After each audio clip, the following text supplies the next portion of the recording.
All right. Well, welcome back, everybody. As you can see, we got a great panel here of people. I'm going to be jumping out really quickly, but this is always my favorite part, and I think everyone else's, where we learn from the people that are, on the ground in the fields, taking pushing the kind of the limit on what's available in the precision ag world, and so that for those of us that are not quite educated yet or haven't made a commitment, we'll learn from them, and then hopefully we'll make great decisions from there. So our moderator today is Uilk, and he's from AGCO. He's from the Precision Ag. He's the Precision Farming Manager from AGCO.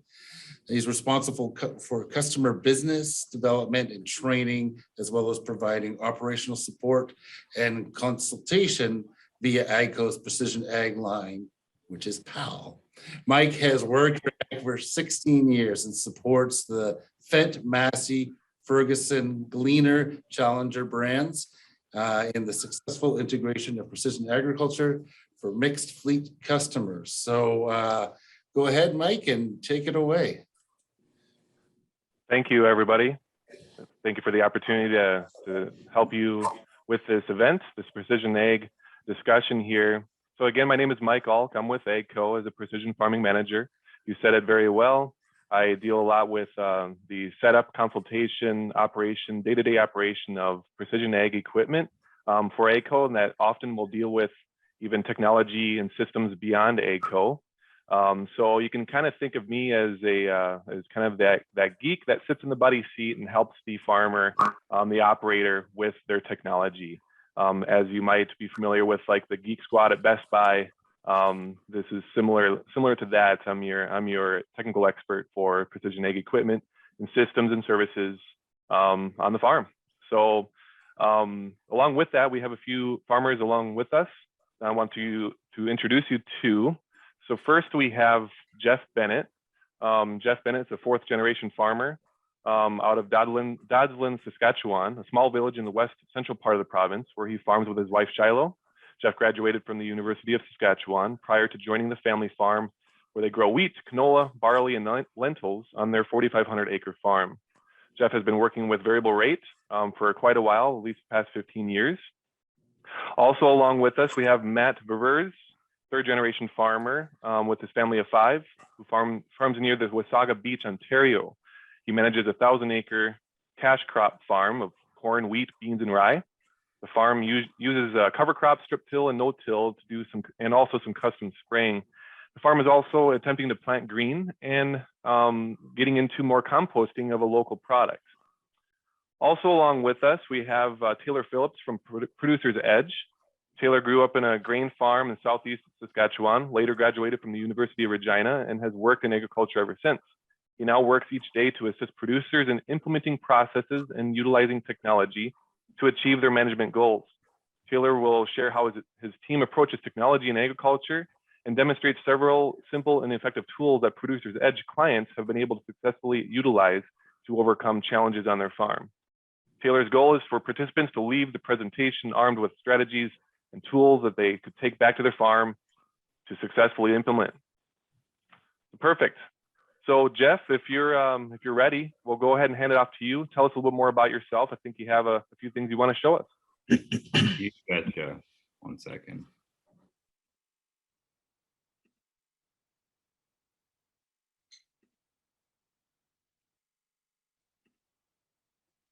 All right.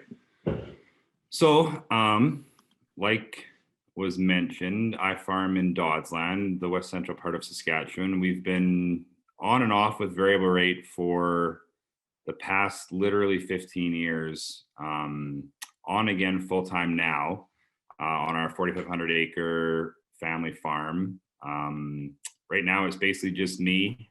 Dad has since retired. Shiloh's in the industry. That's sort of going quick here. Last year we variable rated 100% of our seed, whether it be canola, the cereals, or the lentils. Our dry fertilizer is typically just the phosphorus and the potassium for the crops that need it. And last year, our liquid fertilizer was for the nitrogen. This year, we've switched our sulfur to, I'm also not moving this, it's moving on its own. Last year, we switched our sulfur to biosol. So sorry, I'm having trouble here. I'm not clicking and it's moving forward.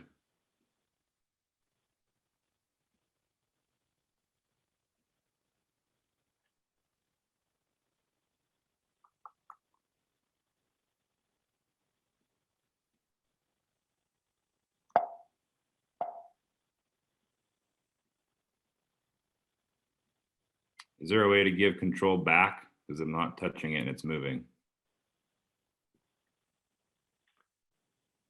I think you're doing fine. Just go ahead and continue on where you were at. We'll figure this out. So yeah, like I mentioned, we've had a lot of trouble in the past. We were using satellite imagery to have our maps be made, and not that it was a problem, but it definitely wasn't what I wasn't getting my end goal. Everything from technological issues, map making issues, we've basically seen it all. Right now, like I said, we're using variable rate for literally everything that goes down during seeding. We haven't done it with fungicides. We were going to do it with desiccants if everything didn't die on its own last year. But like I said, the problems that we've had has sort of led us to where we are right now. And we are using Crop Pro for our map making, which I think is one of the, well, obviously I'm using it, but one of the better ones in the industry, because you are using your soil as the measurement rather than the plant as the measurement. If this picture is up on your screen, that's what it looks like when I'm seeding. The liquid comes out as like I said, the nitrogen and the sulfur.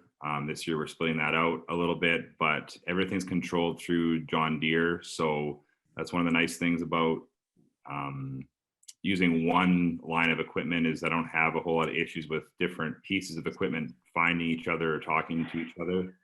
It's basically front to back, everything speaks. And that has been an issue in the past, is getting different companies to communicate better. But so this is what our maps look like right now. So you can see we have the cereal blend and the rates according to it, and the phosphorus blend and the seed as well, going on in pounds per acre. So we're basically varying everything. Everything's a learning curve. This last year we had a lot of trials out to try and figure out exactly what we were seeing with what we were doing for all these different things we were varying. And as we all know, the year that we had didn't allow for literally any of that to come to fruition. But I think basically, to end, what I've learned about precision agriculture or variable rate is it needs to fit your farm, because every farm is completely different. That's sort of the idea of what we're talking about here. If we're varying the needs of a soil, you know, we obviously have to acknowledge that that means that every farm is different if every field is different in itself. So this is sort of where I've come to. This is what I'm happy with. We're on our third year with the same program. Like I said at the beginning of the presentation, we've been in and out of it for about 15 years. So again, it's trying it, it's costing to get your efficiencies where you want to be. And my goal in this is not necessarily to grow the best yield, it's to grow the best yield that part of the crop, that part of the field can do. So I think that's the end of my presentation there. If anyone has any questions, whenever that comes to be my turn to answer them, more than happy to fire away. Very good. Thanks, Jeff. That's I think you hit it a nail on the head. You know, every farm is different. Find out what works for you, right? Precision ag is really a lot of trial and error. And if you don't start trying, it's hard to find that sweet spot and finding what works for your farm. Very well said. Thank you. So we'll go on to Matt. Let you take control and tell us a little bit more about your operation. Okay, do I have, can you put my thing up?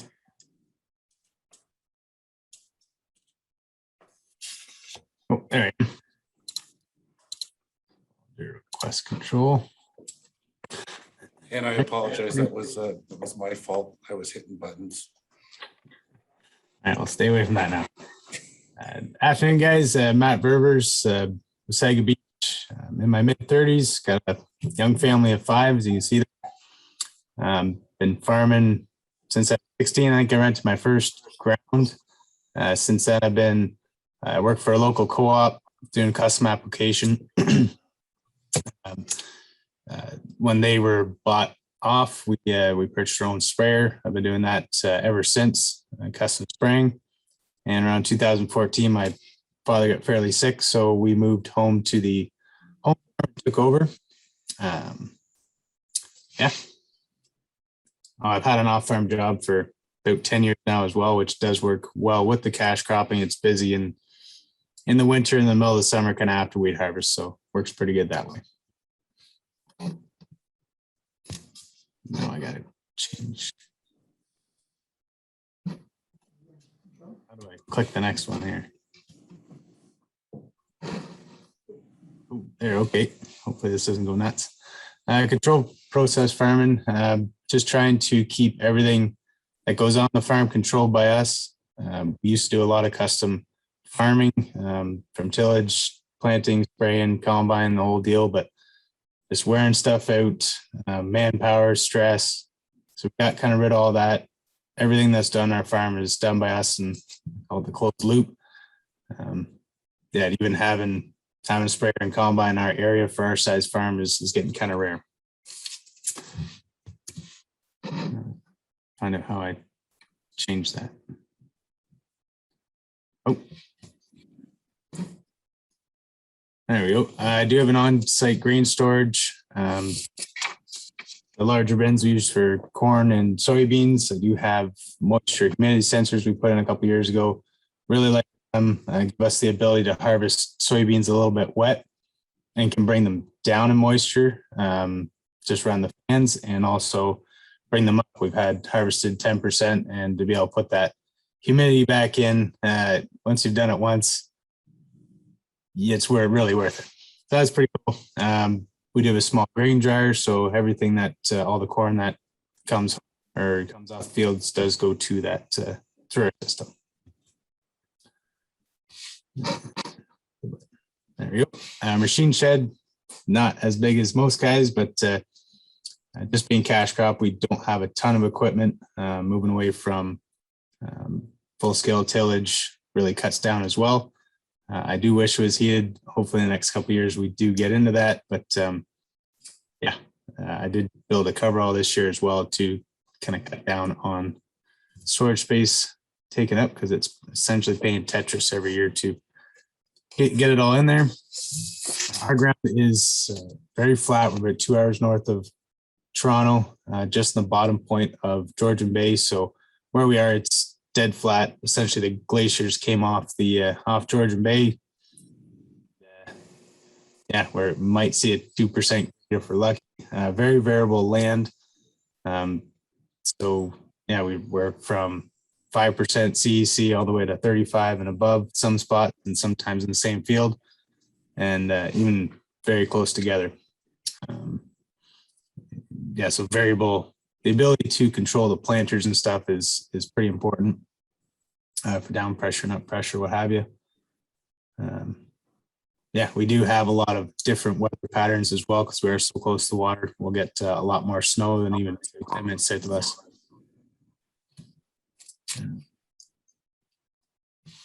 And we have rocks, lots of stones. So they come, again, they kind of deposited stones in odd spots in the fields. Some fields we have, or some farms you couldn't fill a bucket if you tried.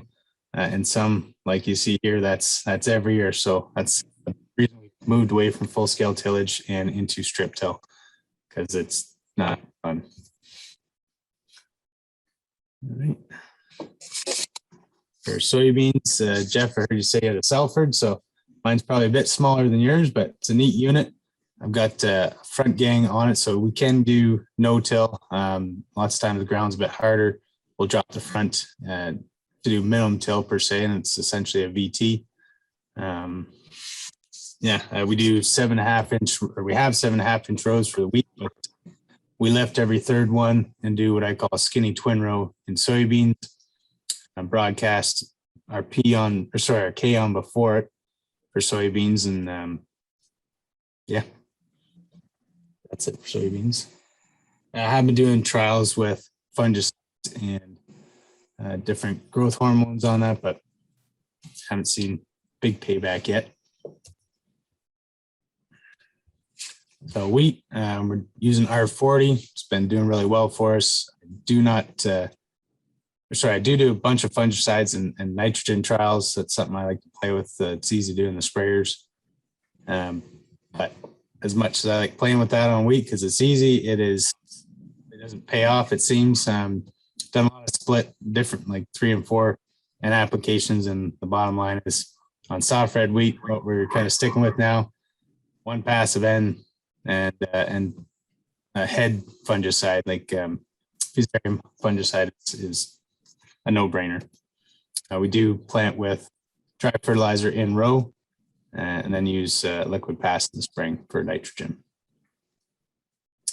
We are trying to build organic matter, so I do not bale the straw. We broadcast back on, and we do use local biosolids. Inject that in the summer after harvest, sometimes even after we planted the cover crop. So our cover crops, we started kind of with oats alone about 10 years ago. Trying to get back into red clover, really like red clover, but we have a terrible problem with vetch. It's pretty much my only weed. Trying to eliminate it, and it's beating me right now. So we've gone away from red clover. Rye, I'm hoping has some allelopathic effect against it. So different crops or covers we've been doing, we're trying to keep a lot of rye in there. And I kind of want to move towards a bit more legumes in the future. So this was this fall. You can see there rye, sunflowers, had radish in there as well. And this was taken 2 weeks ago, I think. Green strip on this farm. I'm going to try and drill into that and plant it in the spring. Whereas where it's yellow, that was strip tilled in September and grew over, as you can see on the left. And I will attempt to plant right into that this spring. See how that goes. This is a picture of rye that's been killed off. It's about 35 pounds. We strip tilled again this in September. On the fertilizer cart, this field here, we're going to try and get variable rate fertilizer going in the fall. We don't have it this year. I didn't figure it out this year, but in different pockets, you can see how flat we are. And there are actually a lot of different spots where, light to heavy soil, even in these dead flat fields. So our potential in these spots are a lot different, and trying to maximize our fertilizer efficiency through variable rate and this stuff is my goal, especially with the new fertilizer prices. So this is my rig. It's not quite what do you call them, soil warrior, but works for us. You can see we're strip tilling into the rye and radish in this.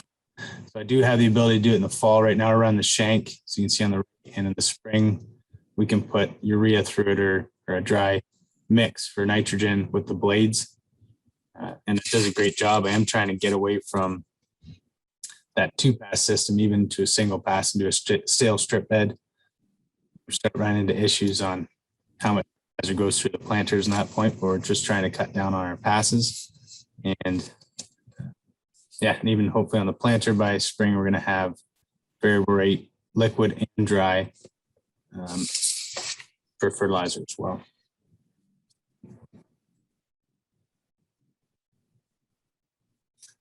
These are So on the left, that's strip tilling to spring desiccated rye, putting nitrogen on there. And then on the, sorry, that's on the left, and on the right, that was this summer just in rye with a low rate of radish in it as well.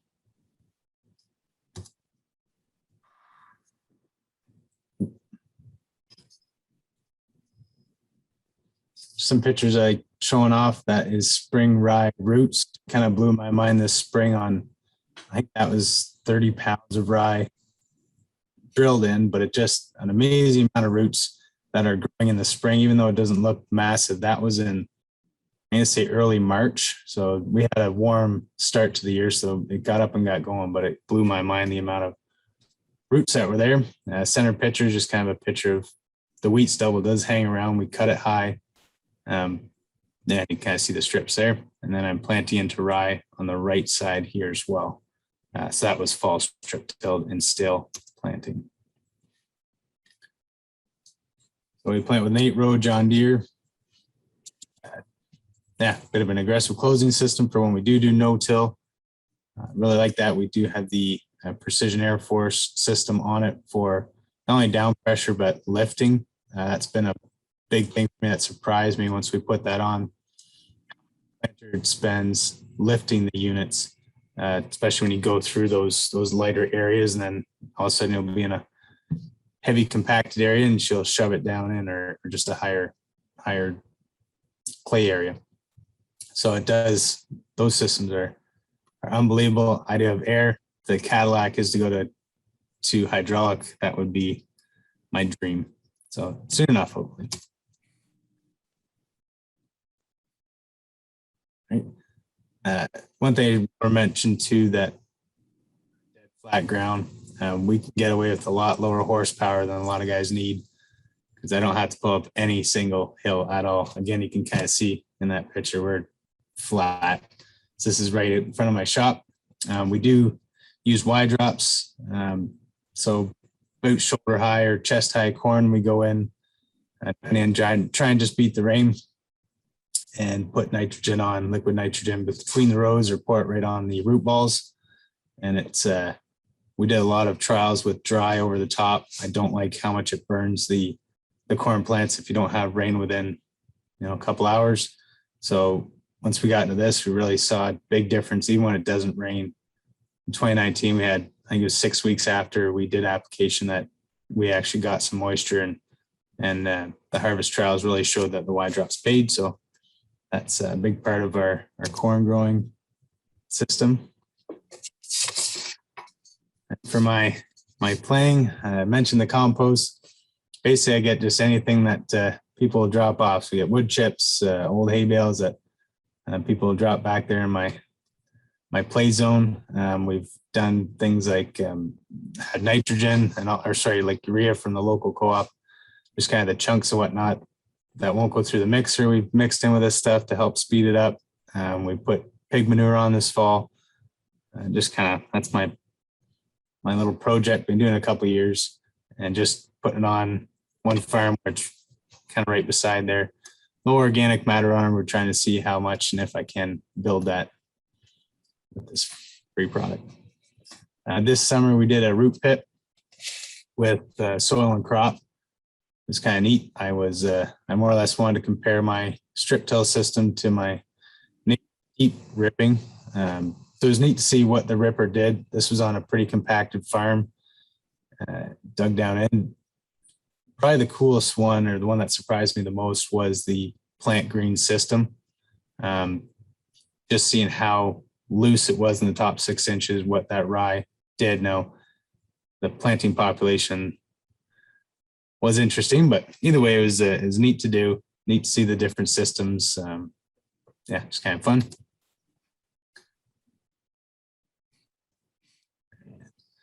I've had an interesting year with corn. Our combine's been down for a couple of weeks as I'm still waiting on parts. So that's not, that's a sore subject right now. Had some interesting times with our equipment in the spring, and also frost. It really knocked us back. We are fairly far north in Ontario for farming. And as you can see on the right side there, we got hit pretty good with the early planted corn, and anything that was in our plant green systems really got hit hard. So probably my biggest thing, to bring it back, know your books. It's been the biggest thing on my farm.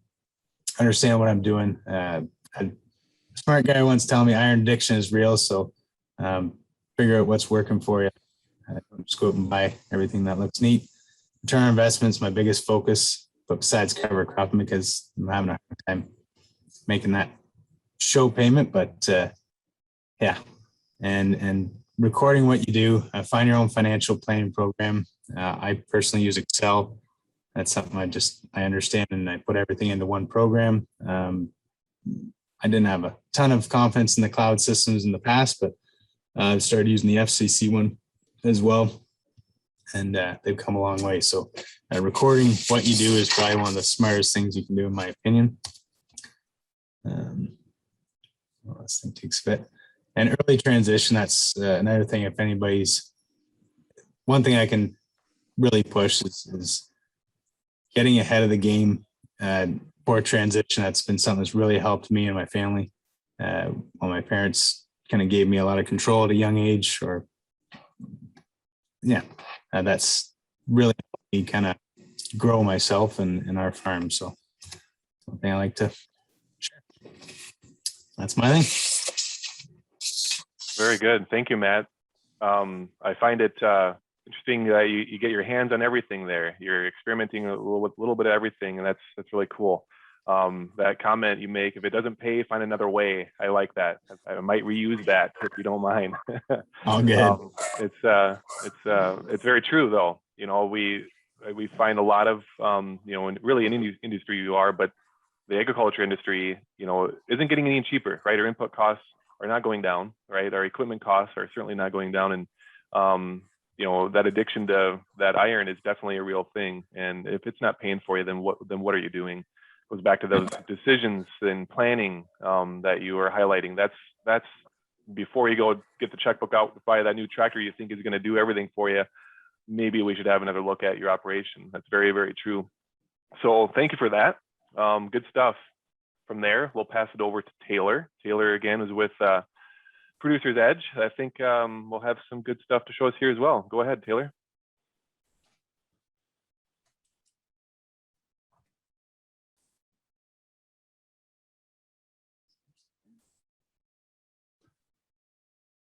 Good afternoon, everyone. My name is Taylor Phillips, and I'm coming here from Regina, Saskatchewan. A little bit about me. If you look on the left-hand side there, obviously I'm dating myself a little bit, but I'm 33 years old. I was born in 1988, and I grew up on a grain farm where that purple pin is, just in southeast Saskatchewan, just southeast of a town called Stoughton. Now I live 160 kilometers to the northwest with my wife and our 3-year-old son in the city of Regina. In the fall of 2018, we picked up our first customer and started consulting officially in agriculture.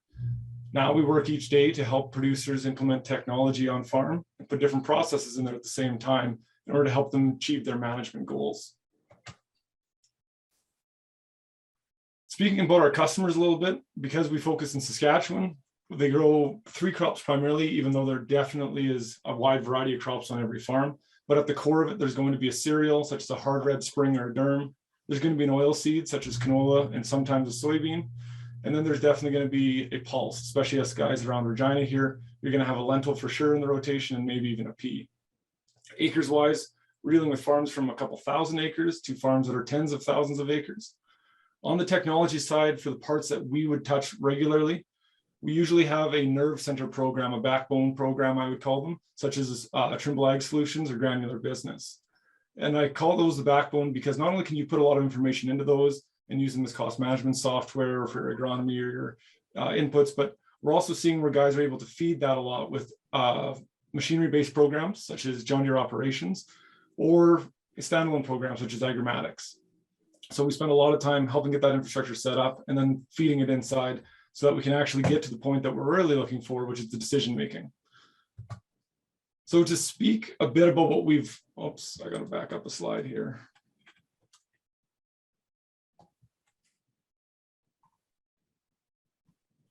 Sorry guys, the slide deck's just kind of rolling around here a little bit. To speak a little bit what we learned over the last couple of years, when I first approached technology, I did it absolutely wrong, in my opinion. The first customers that we went into, my inner nerd was just coming out everywhere. And I was in love with a couple different products that I saw a lot of potential in. And we were trying to find ways to fit those products onto farms.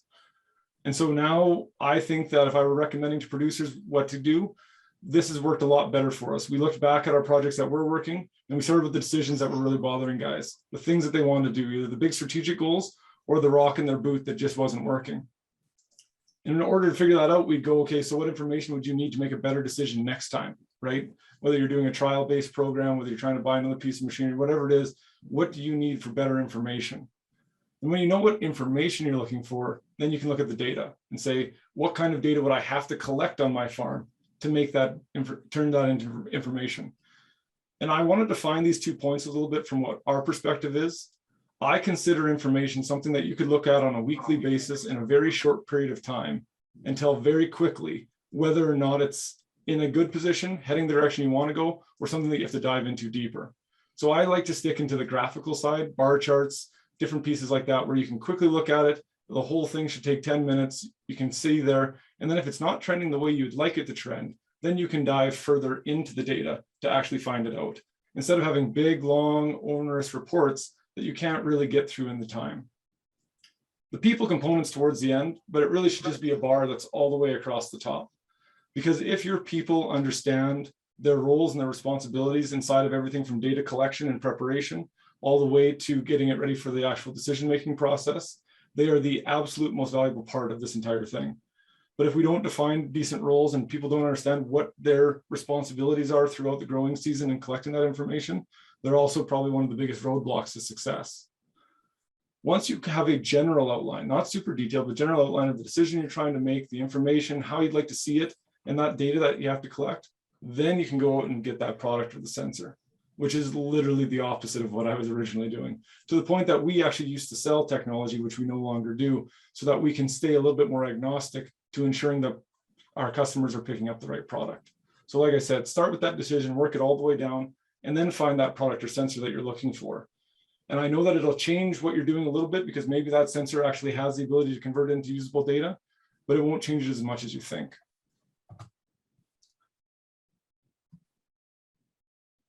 On the decisions that people are trying to make, we noticed pretty quickly that there's 3 general decisions that everyone's trying to focus on.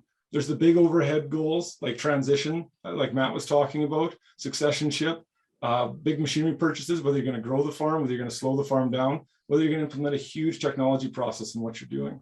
And then there's the things that keep people up at night. And in my opinion, those generally are cornered around cash, bankers, and rain. And then lastly, there's the things that just don't work on your farm. They can be a small rock in your boot to just a constant systemic problem that's never ending. So the last thing I wanted to show everybody was a piece that we'd overcome. It was a relatively simple solution to a problem that we had seen when we were on the farm, and now our customers were seeing constantly on their farms, especially as they grew. The problem was that in agriculture, you use a specific piece of machinery for a couple weeks at a time. And no matter what you did, by the end of those 4 or 5 weeks of using it, such as an air drill, you knew everything about that machine, every inch of it, how to set it, how to calibrate it, how to do anything you need to do to the entire machine.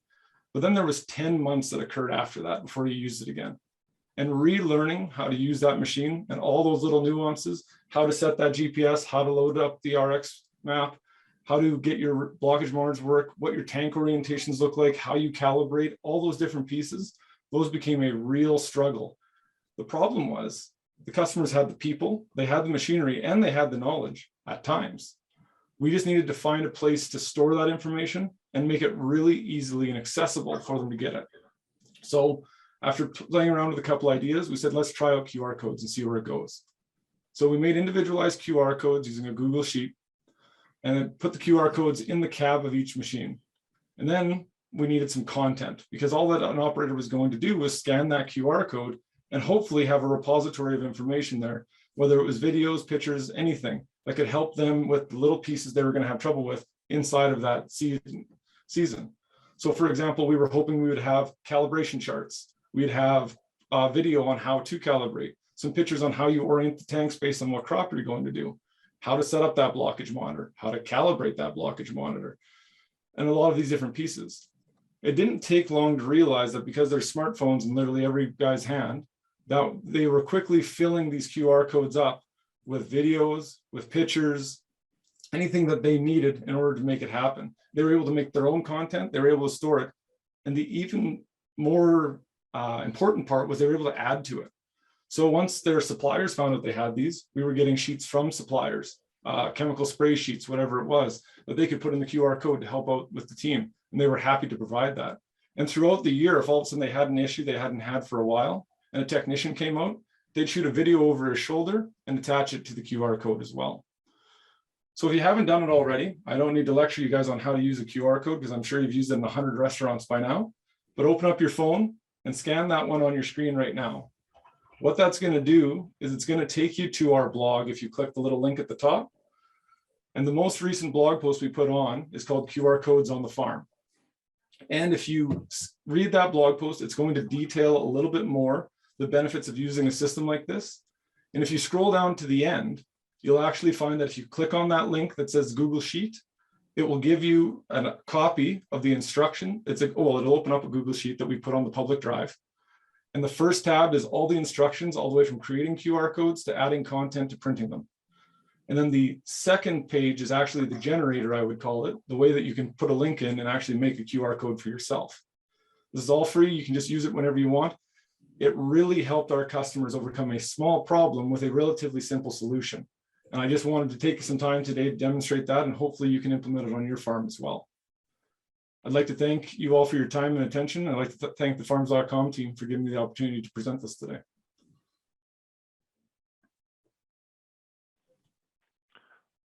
Thank you, Taylor. That is really interesting. That QR code approach, providing some information at the fingertips of the operators in those cabs is crucial, right? I think that's one thing that you've capitalized on through the version of a QR code. I think that's brilliant, and I commend you for that. That's good stuff.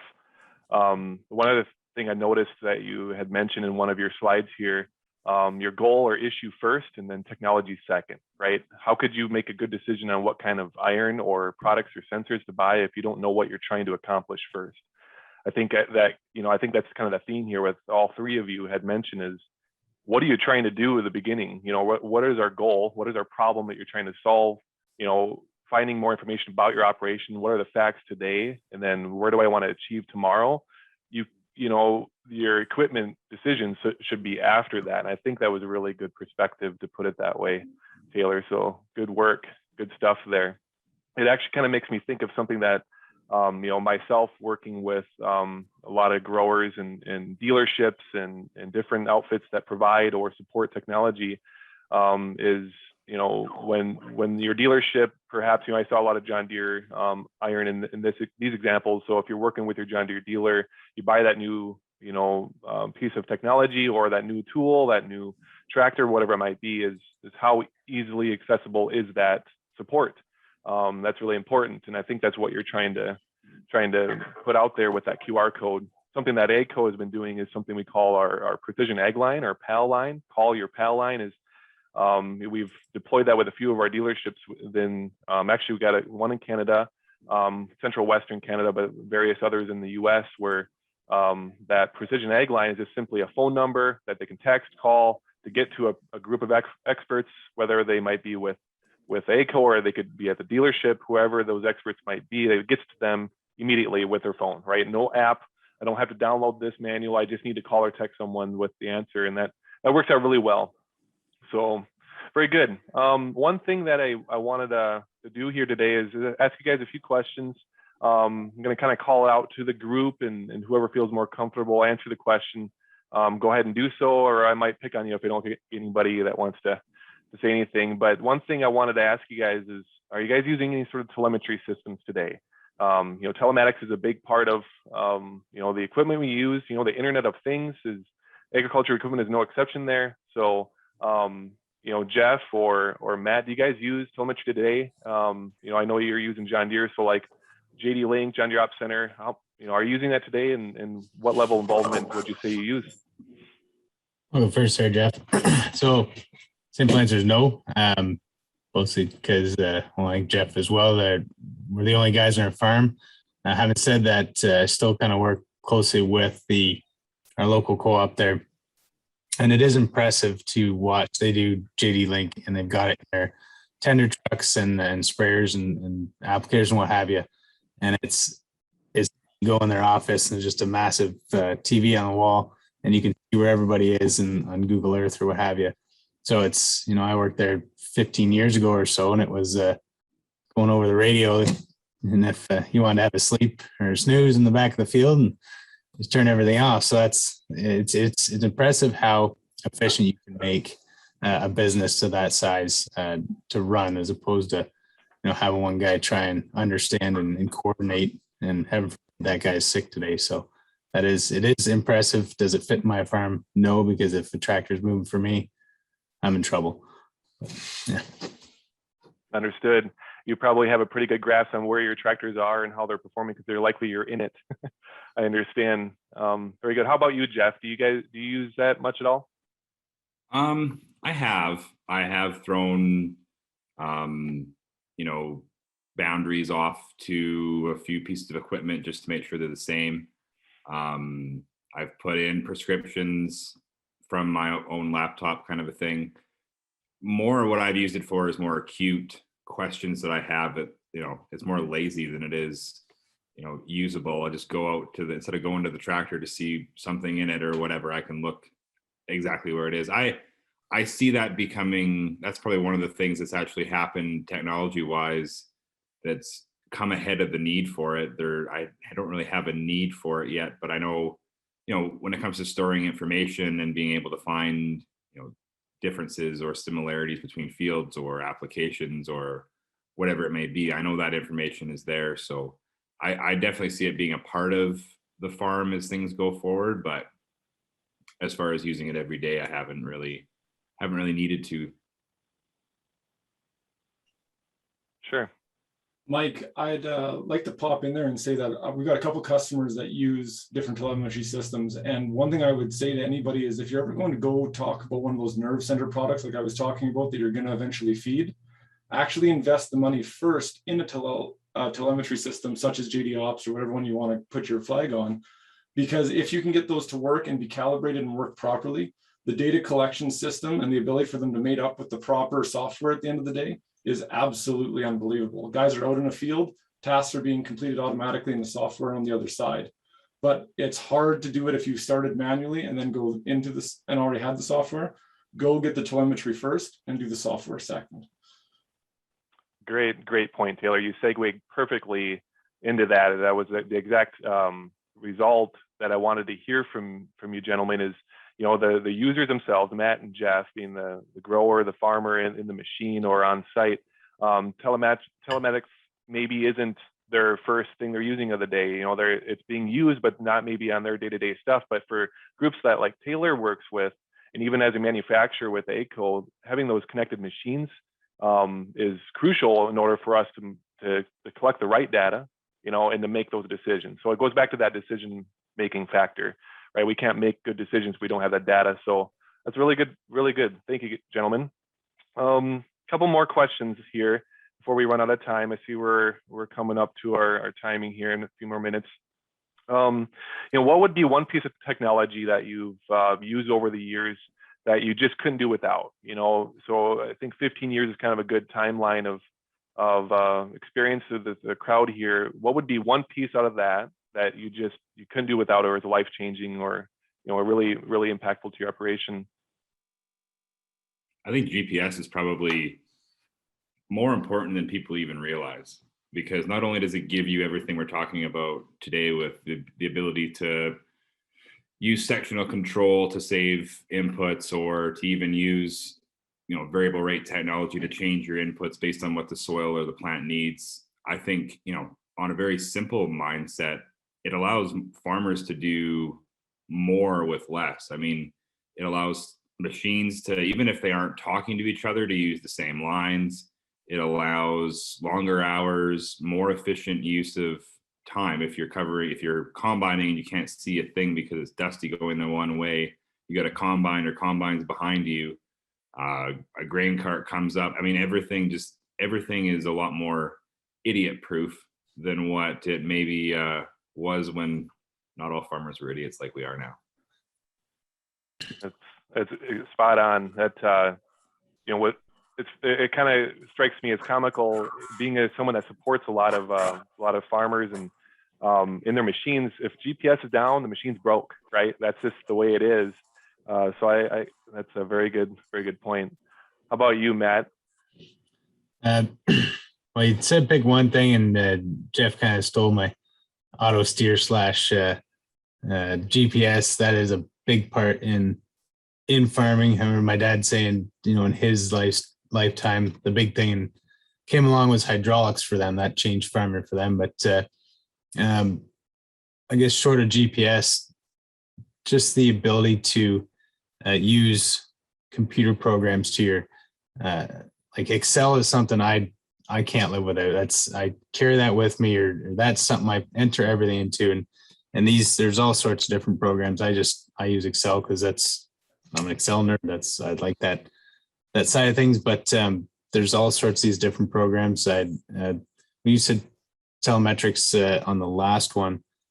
Like I do use Climate Field View. You guys talking about JD Link. I use that quite a bit. I guess I didn't really know what you meant that wise, but even in that, you put your information in there. The amount of stuff you can get back is pretty impressive, and things you don't know you should pay attention to all of a sudden is brought to the forefront, and you can make yourself more efficient. I would Right on. agree. Go ahead, Taylor. I'd agree with both Jeff and Matt. GPS, without a doubt, and Excel. I have more Excel sheets than I'd be willing to tell anybody that you should make in a lifetime. But beyond that, agramatics with our customers. I say this tongue in cheek because we used to deal it. We don't anymore, but it's simple, it's easy, and when dialed in, it's extremely accurate. And the ability to have that knowledge before it hits the bin, especially on lightweight grains, is a really crazy one. Very good. Thank you for that, gentlemen. One thing I'm hearing is the use of some of these different programs. It kind of brings up the word. I've seen it in some of your other sessions in these events this week with Farms.com, is interoperability between a lot of different data systems. I've seen some of these other sessions throughout this week talk about a lot of the data on the backside, but maybe I'll ask the question to you guys: is the interoperability or the compatibility between some of the tools you use on your iron, for example? I know, Jeff, you had mentioned that you use the same brand front to back, end to end. Why would be my question. I'm assuming it's probably something related to that compatibility, but do you have anything to speak on that? Why do you use the same brand?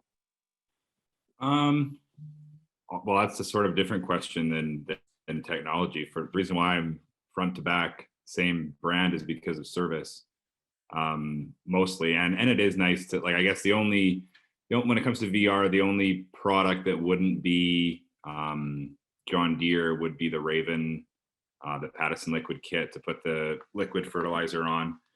Mm-hmm. But it's seamless. One monitor in the combine. Like Matt said, like we did use Climate Field View a little bit more this year. There's lots of holes in it, but it's, as far as Western Canadian agriculture goes, but when it's working, it's again invaluable information to be able to move information back and forth. But as far as why everything is the same, it's sort of all that. I mean, it backs up to why we bought that piece of equipment in the first place, but it's just everything's seamless. Everything from not having to worry about my GPS going down to having my air cart talk to my monitor. So, yeah, serviceability and usability, right? What it boils down to. Absolutely. Any comment on that, Matt, with the usage of different brands of technology on your operation? Yeah, I've got 7 different monitors in my big tractor, just mostly because that piece of machine came with it.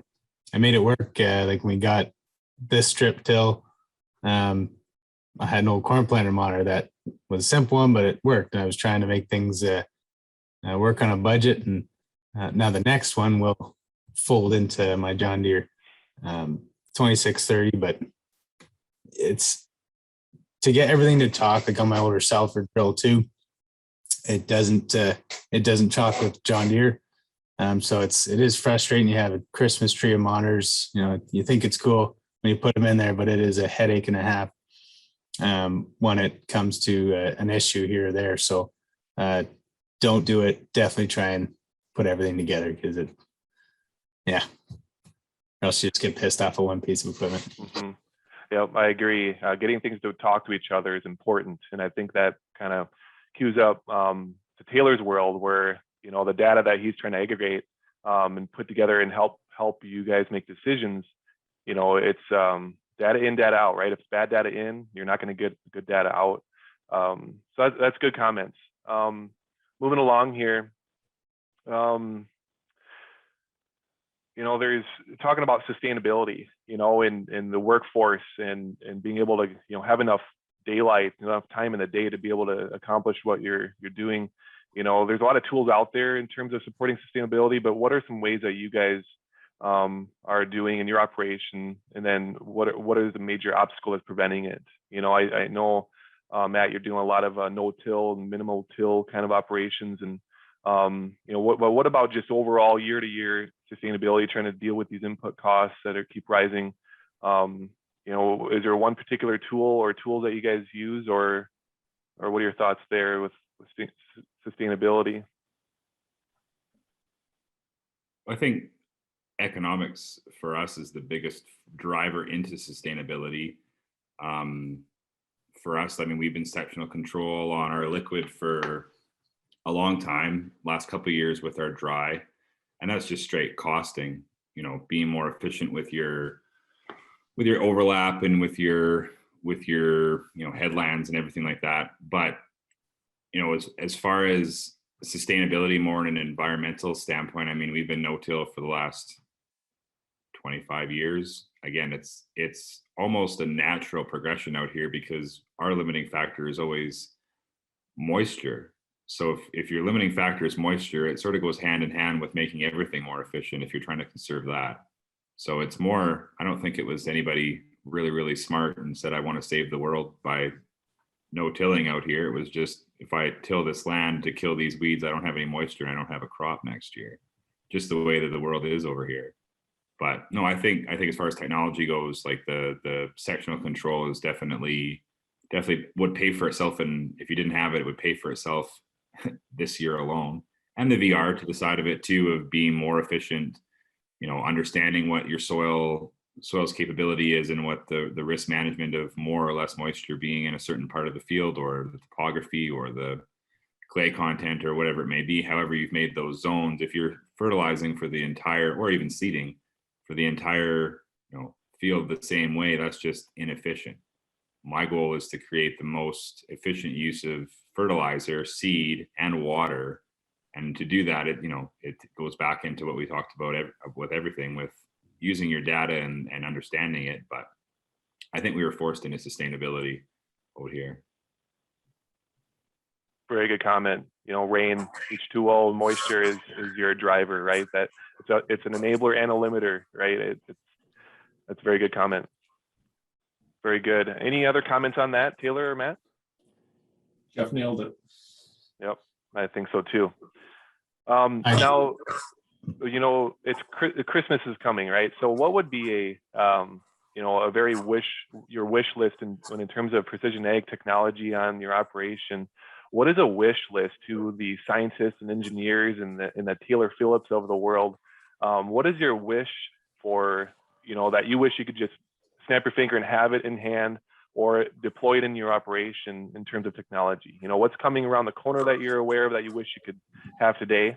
What are the big things that are coming down the pipeline of technology that you wish you could deploy? Anybody on that one? Is a real answer you're looking for, or anything? The ability to have variable rate control that I don't have it on everything yet. That's something I'm really, and I know I can get it on everything. It's my issues right now or limitations on tractors and what, or on hydraulic flow and, but electrical is something I'm looking into. So it's all the things I want are there. It's just money and time and making it work backwards on the financial scale. But and these self-adjusting combines, that's neat. I'm not there yet. But I think that's kind of cool on the technologies there, and that's something we're watching with. I guess my wish list that isn't there yet is these little drone tractors. I think that's coming. I think that'll be next 10 years. That stuff's pretty cool. Making that affordable, as opposed to looking at hiring guys. You can't hire people that know what they're doing and keep them employed year round on a 1,000-acre farm. So to have, these things might be expensive, or even just these self-driving tractors that'll run a buggy tractor. That's got a lot of interest for me. That'd be something I look forward to coming. Yeah, the autonomy, right? Autonomous vehicles is a real thing. We hear and see a lot of it with automotive, but agriculture, again, is no exception to that. And that is certainly something kind of, it sounds crazy, it sounds wild, but it really is something that a lot of groups are putting effort and time, research and development into, is those autonomous vehicles. Jeff, can you see yourself utilizing autonomous vehicles on your operation?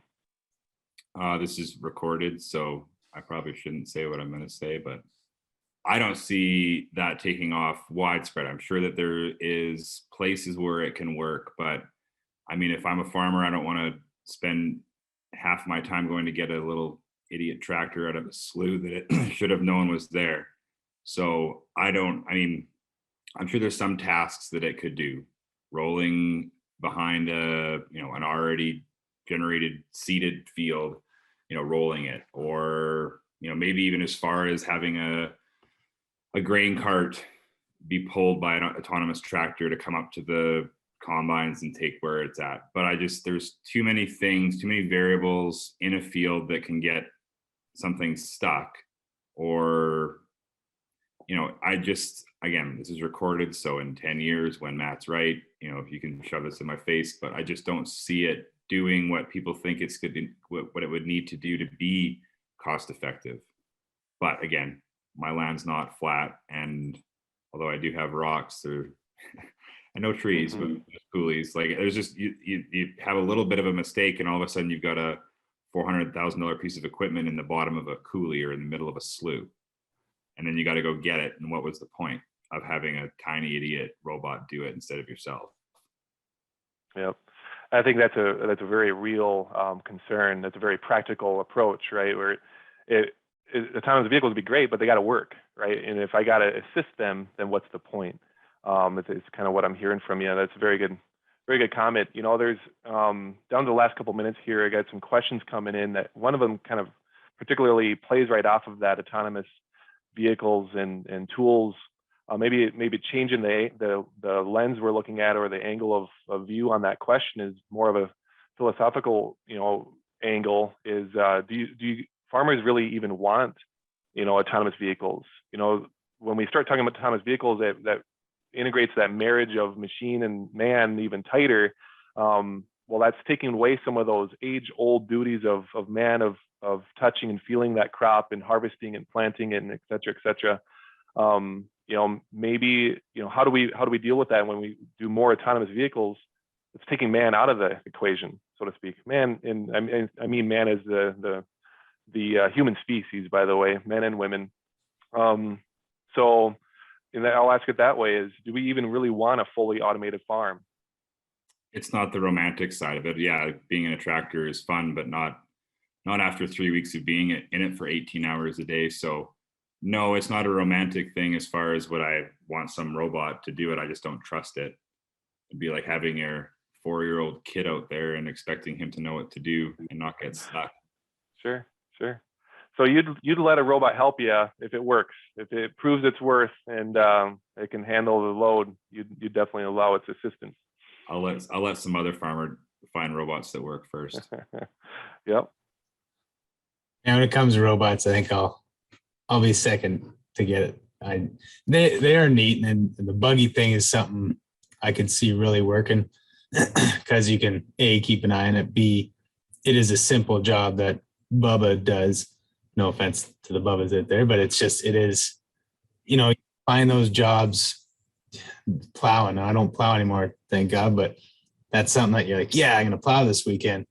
And 4 hours into it, you're like, I want out of here. So there are jobs to do, maybe drag line and manure from a liquid tank, something like that, where it is slow, annoying. Like there are going to be these jobs. Are they going to be widespread? Should they be in a seeder? No. Fertilizer spray applications, I don't believe so. Those are things that you have a screw up, and that can be an environmental impact. That I think is a big no-no. But there's little jobs that can be done, and especially in say in the vegetable side, I think that's a real positive where they're using these little laser guided weeders and whatnot, where it's they're cutting down on energy use and pesticide use, and there is those markets for organic. I'll leave that for a different meeting, but there are places for them, and I think that's going to grow. Is it in large scale agriculture yet? I don't think so. And do I see it coming fast? No, in 10 years maybe they'll find something for it. The one that might have a little bit more application, if you could find a way to make it affordable and actually work, would be the drone spraying. There is something there. It's not there yet, but I think that having something go spot spray, I mean, you see those like the Green Seeker technology that you can put, retrofit on some sprayers where it just literally goes out and, we don't chem follow anymore either. But I mean, there are applications where you could have a bit, again, it'd have to be affordable. It's sort of the same thing as using a robot to be a grain cart operator. And I'm the grain cart operator on our farm, so that might be the one that I wouldn't want to take it off. I'm too busy licking my own windows. Sure. I think you guys are hitting the nail on the head there.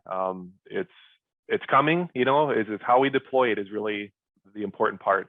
Another question that just came in here, kind of right along with that, is the use of drones. Do you see the use of drones to help scout and even beyond crop with even cattle management? I think it was you, Matt, that mentioned you would play with drones, or maybe it was Taylor. I don't remember. One of you guys mentioned drones.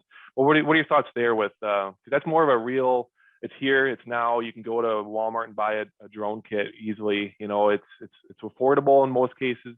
What are your thoughts there? I've had a drone for the last 10 years, probably. It's good. Like, you can definitely get a feel for the field. I mean, in 2016, we lost basically our entire lentil crop to disease, just being too wet. And I knew right away, but then I lost my lentil crop in 2019, and I just used satellite imagery to do the same thing. So, and a lot more usable information from a satellite image than a drone. But I did check my waterers from a half mile away using the drone once. So maybe that's my extent of my animal knowledge. Sure. Go ahead, Taylor. I think Jeff nailed it. Satellite imagery kind of scooped drones on the big scale of it. Drones probably do have places in sensitive areas, such as maybe a guy coming in for a crop insurance claim and stuff like that. But on the scalable side, satellite imagery with the speed and the accuracy of it now is kind of scooped the drone market on the ability to cover acres in a big time and show you comparability year to year, week to week, day to day. But farmers do love seeing their crop from different angles and their fields from different angles, and nothing does a better job than a drone. And it gets you, identifies where you need to walk into and see. That's one thing for us. It's pretty impressive, the cameras that are on them. I don't have cattle. Wish I did, but they don't make money. So I could see it for that too, even just during the calving season or get bad weather. But basically on the land, for satellite imagery, you're seeing something's up in the back, so you take the drone out if it's in the back of the field and you don't really feel like walking to check it out, but you look at it, if there's something funky going on, then yeah, we hike it out to it.